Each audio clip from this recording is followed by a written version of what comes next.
Neste vídeo, investigaremos a relação entre prazer e medo e como o sentimento de culpa inerente à fruição do prazer converte o medo em pânico, pavor, desespero, inclusive nos distúrbios e síndromes de pânico e ansiedade tratados pela psiquiatria atual.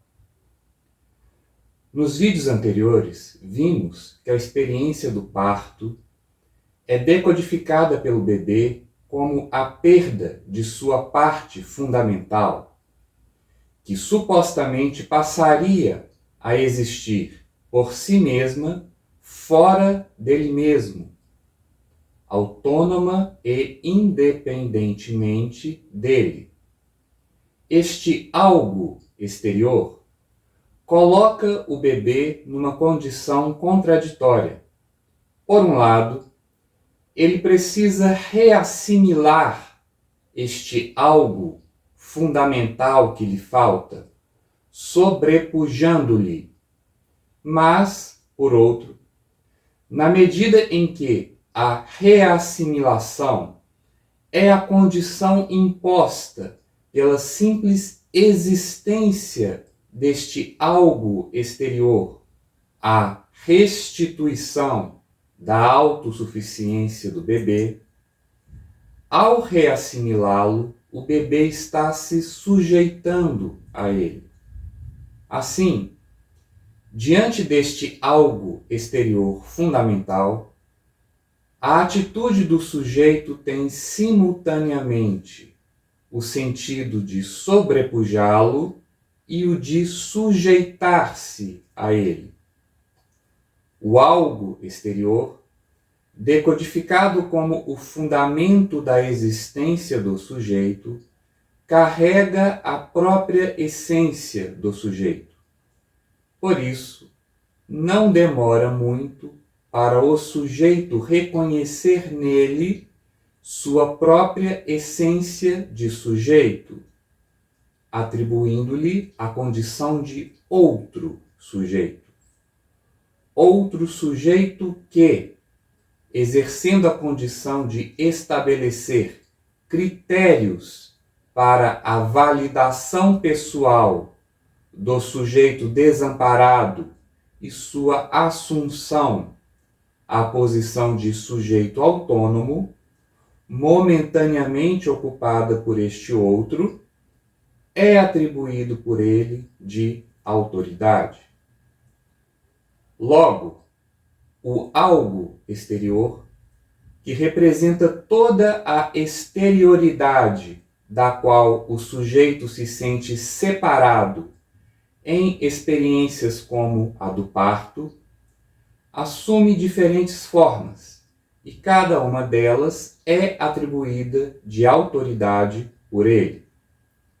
Entre suas formas mais comuns, destacam-se a do mundo exterior, a de entidades abstratas, como a sociedade, as divindades religiosas e, por fim, todos os demais entes nos quais o sujeito reconhece sua própria essência, ou seja, outras pessoas como ele mesmo. A relação do sujeito com a autoridade é denominada controle. A autoridade controla o sujeito que, nas suas tentativas de aceder ao controle ou transgredi-lo, exerce sobre a autoridade seu próprio contra-controle. Por isso, desde o nascimento, o controle é a relação fundamental entre o sujeito e a realidade na qual ele mesmo se insere ao decodificar a experiência do parto como a perda de sua própria essência. O controle só é transcendido em breves experiências irruptivas de liberdade, como as que geralmente ocorrem quando se depara pela primeira vez com uma paisagem natural deslumbrante, nas quais a formatação da percepção pelo ideário do sujeito desamparado é interrompida. Estas experiências momentâneas e irruptivas de liberdade são decodificadas no exato momento em que a formatação da percepção pelo pensamento é retomada, como o relaxamento interior do controle exercido pela autoridade exterior, denominado prazer, e que é obtido através da ação contraditória em si mesma de simultaneamente sujeitar-se a ela e sobrepujar-se sobre ela. Logo, à exceção de experiências momentâneas e irruptivas de liberdade, a existência do sujeito é caracterizada pela incessante busca de prazer. Por isso, para o sujeito cuja existência está formatada pelo ideário do desamparo, existir significa obter prazer. Assim, a privação do prazer significa o vazio da existência, ou a não existência. Nesse sentido, medo é a reação diante da possibilidade de privação do prazer. Esta relação entre medo e prazer é lógica e coerente, mas eu suponho que você, caro espectador, sente que lhe falta algo. Observe todos os prazeres cultivados por você. Há alguns, de fato, muito importantes, como a companhia de pessoas amadas, da qual a possibilidade de privação lhe causaria pavor.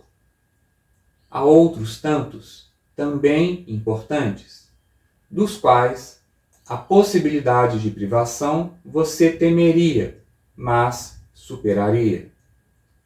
E há outros, cuja privação lhe causaria pesar, mas não lhe causaria maiores transtornos. A mesma importância não é atribuída a todos os prazeres, e você certamente concorda com isso. Então, em que se fundamenta esta diferença de importância? Seria a intensidade do prazer? Como visto no vídeo anterior, a forma de prazer mais intensa é a sexual, mas nem todas as pessoas trocariam o prazer da presença de uma pessoa amada pela de um parceiro com o qual realizar suas maiores fantasias sexuais. Logo, não se trata de uma questão de intensidade.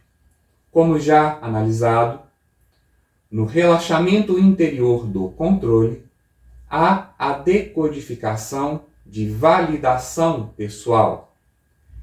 E a validação pessoal encontrada num prazer não é proporcional à sua intensidade sensorial. Porquanto, a validação pessoal obtida pelo prazer pode ser reconhecidamente ilusória, em proporções variadas.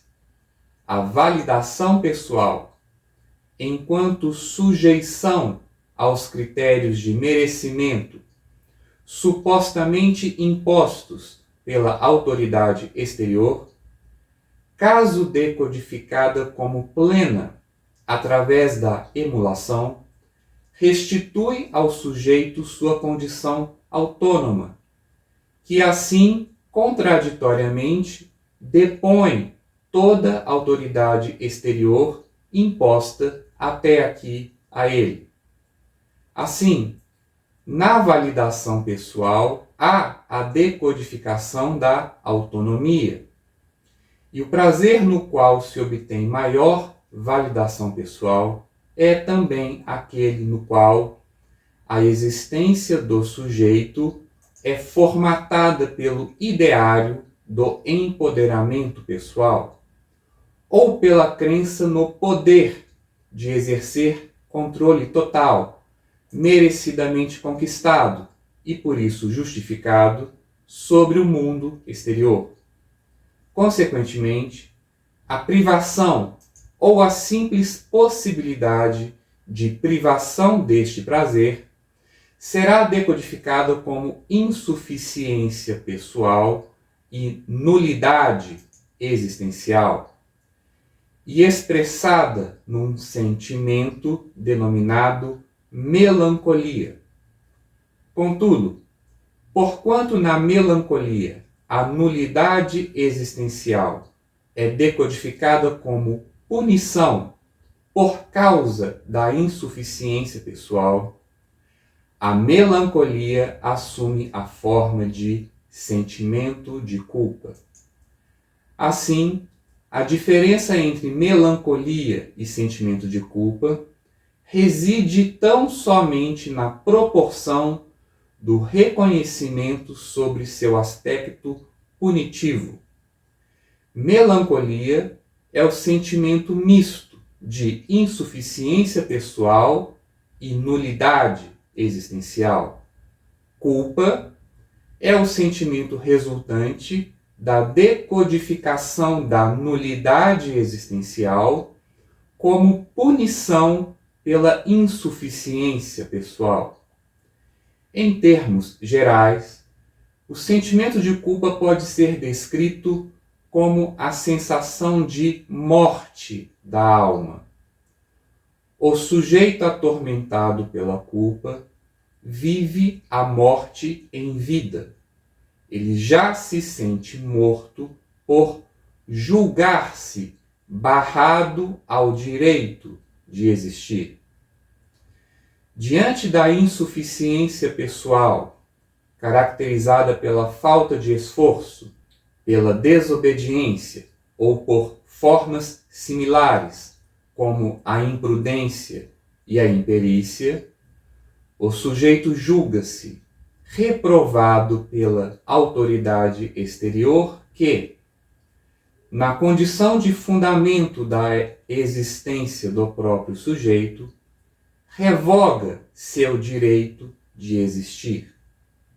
Assim é decodificada pelo sujeito a privação ou a possibilidade de privação dos prazeres nos quais ele obtém maior validação pessoal. Parte significativa da tradição entende a culpa como punição subjetiva pela fruição de determinados prazeres. Contudo, porquanto a validação pessoal obtida num prazer não é proporcional à sua intensidade sensorial, há prazeres sensorialmente intensos em que a validação pessoal obtida é menor ou reconhecidamente ilusória e cuja fruição entra em conflito com outros tantos prazeres de intensidade menor, porém em que a validação pessoal obtida é mais robusta. Assim, a culpa é sempre resultante da privação ou da possibilidade de privação de algum prazer, mesmo que a privação deste prazer ocorra através da fruição de outro prazer conflitante com ele. Disso também resulta que a intensidade do medo, enquanto reação à possibilidade de privação, é proporcional ao sentimento de culpa. Todo medo decodificado como a antecipação de uma possibilidade intolerável ou insuportável é culpa experimentada na máxima intensidade. Isso pode não parecer óbvio à primeira vista para a maioria das pessoas, mas o pavor, o pânico o desespero e todo pensamento decodificado como a antecipação de possibilidades que poderiam disparar esses estados extremos de desamparo são o sentimento de culpa experimentado em máxima intensidade. A isso você poderia objetar: eu amo meus pais, meus filhos, meu cônjuge e sinto pânico só de pensar em perdê-los, pois eu os amo. O que isso tem a ver com culpa? Observe com cuidado seus sentimentos e analise a ideia que dispara o seu pânico. Se você sente pânico, pavor, desespero só de pensar em perder quem você ama, a ideia que formata este medo extremo em você é constituída por estes elementos. Você crê ainda não ter dado tudo o que poderia e deveria dar a esta pessoa. Esta insuficiência é decodificada como uma falha da sua parte. Assim, a possibilidade de perder a pessoa amada antes que essa falha possa ser corrigida é decodificada por você como uma falha ainda mais grave, punível com a retirada do seu direito à existência. Por isso você decodifica a possibilidade desta perda como mais pavorosa do que a sua própria morte. Você preferiria morrer do que perder quem você ama. Você precisa ter tempo suficiente ao lado desta pessoa para lhe dar tudo o que você crê poder e dever lhe dar. Por outro lado, você também crê não ter recebido da fruição da presença desta pessoa toda a validação pessoal que você julga necessitar para restabelecer sua autossuficiência. Caso você perca definitivamente a presença desta pessoa ao seu lado, antes de receber dela o que você julga devido, você seria vitimado pela punição de estar condenado a uma existência desprovida de sentido. Caso você sinta pânico ou pavor diante da ideia sobre a sua própria morte, a análise é a mesma. Você crê ainda não ter conquistado, não ter realizado o necessário para restabelecer sua autossuficiência. Por isso você julga precisar de mais conquistas, mais realizações. Caso você julgue não ter mais condições de conquistar ou realizar nada, você julga precisar simplesmente de mais tempo neste mundo. Seja para corrigir falhas do passado, seja para obter sua validação pessoal, através da simples fruição de prazeres triviais. Você busca sua autossuficiência através do empoderamento pessoal obtido através do prazer, mas a liberdade alcançada no prazer é ilusória. As supostas insuficiências não são corrigidas e o sujeito permanece julgando-se e condenando-se a partir de acusações supostamente endereçadas a ele pela autoridade exterior estabelecida por ele mesmo. Por isso, a busca da autossuficiência através da fruição do prazer necessita sempre de mais prazer. Quanto mais prazer você obtém, de mais prazer você julga necessitar. Na prática, relativamente aos exemplos que estamos investigando, quanto mais você usufrui o prazer da presença de quem você ama, mais você julga necessitar desta presença. E quanto mais prazer você obtém durante a vida, de mais tempo de vida ainda você julga necessitar. É a culpa inerente ao prazer que cria o apego. Você se apega às pessoas, à vida, a prazeres diversos, por julgar-se padecer de insuficiências supostamente sanáveis pela fruição dos prazeres correspondentes, enquanto, na prática, a fruição destes prazeres intensifica ainda mais a sensação de insuficiência e a busca pela retenção ou a repetição incessante daqueles prazeres como única saída para o problema. O sentimento de culpa resulta da privação ou da possibilidade de privação de prazeres importantes, porque a privação é contraditoriamente imanente à fruição do prazer.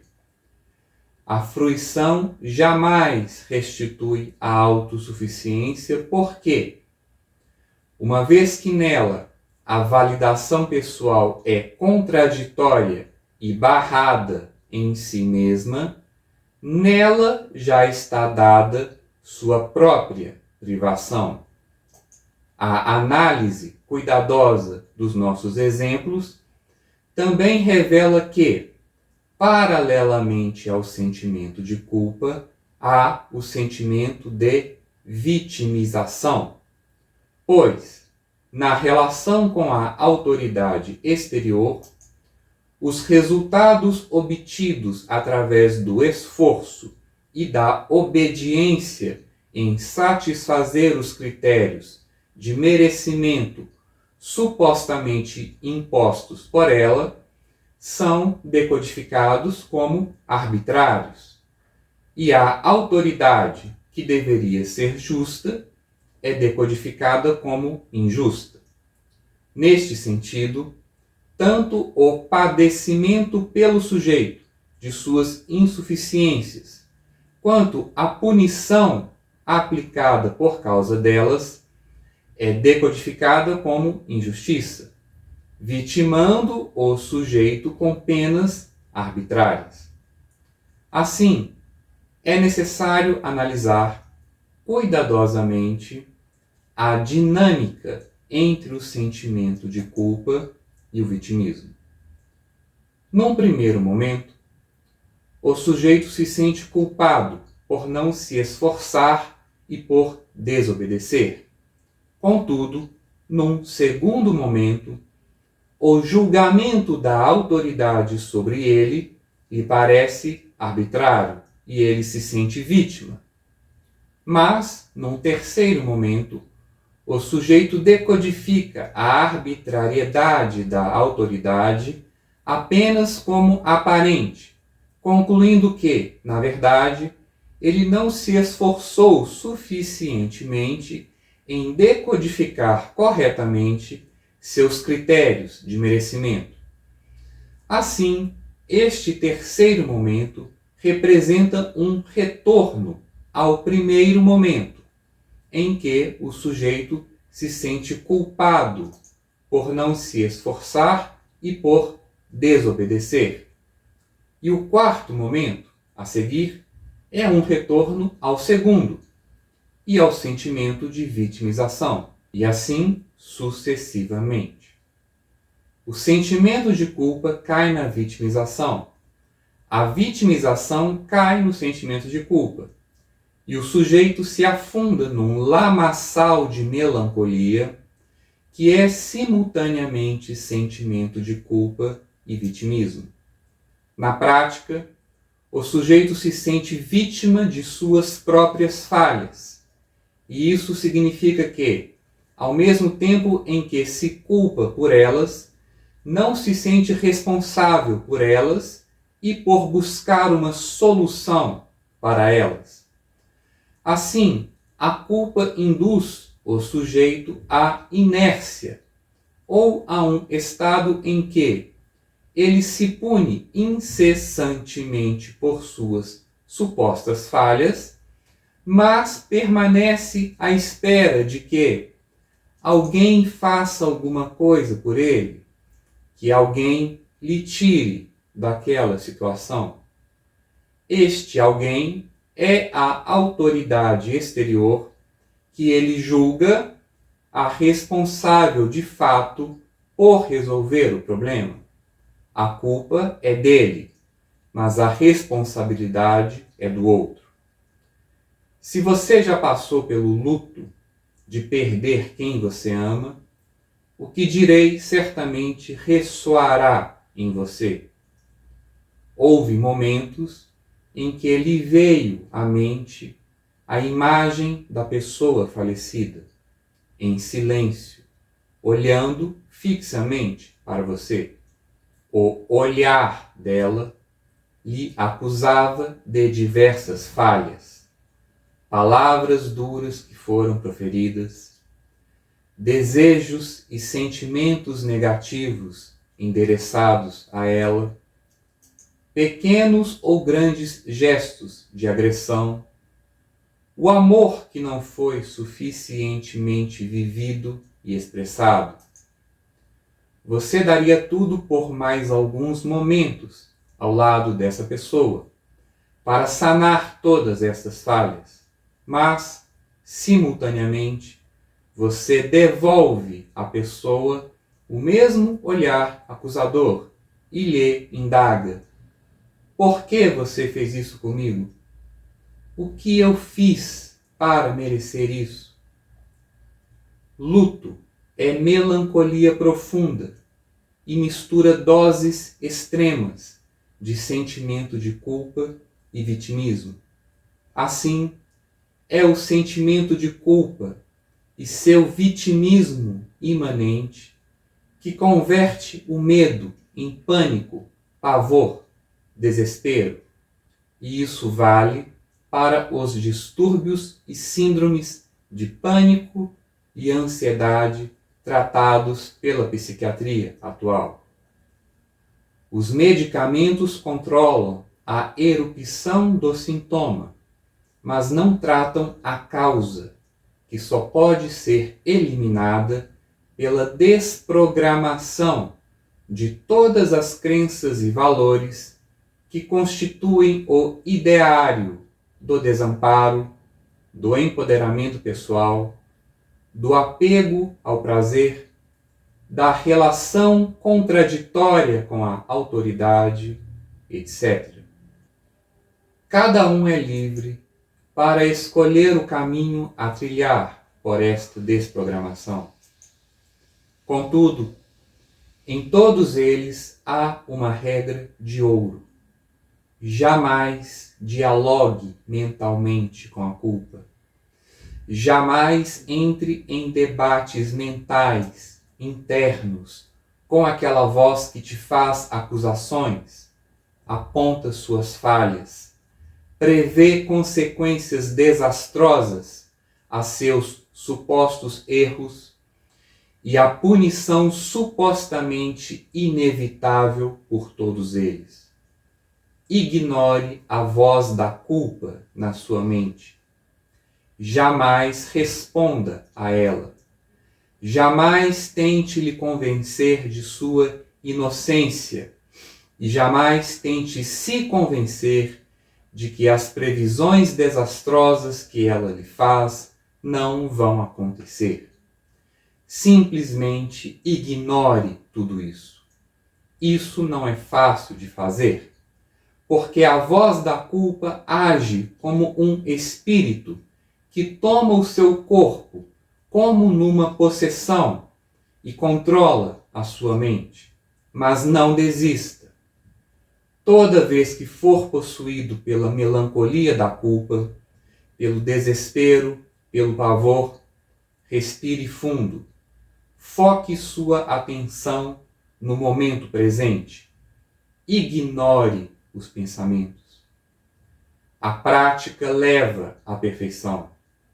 Nem sempre você vai conseguir isso de imediato, porque o pensamento de culpa cobra uma resposta, cobra uma solução, e no início você vai sentir um vazio por deixá-lo sem retorno.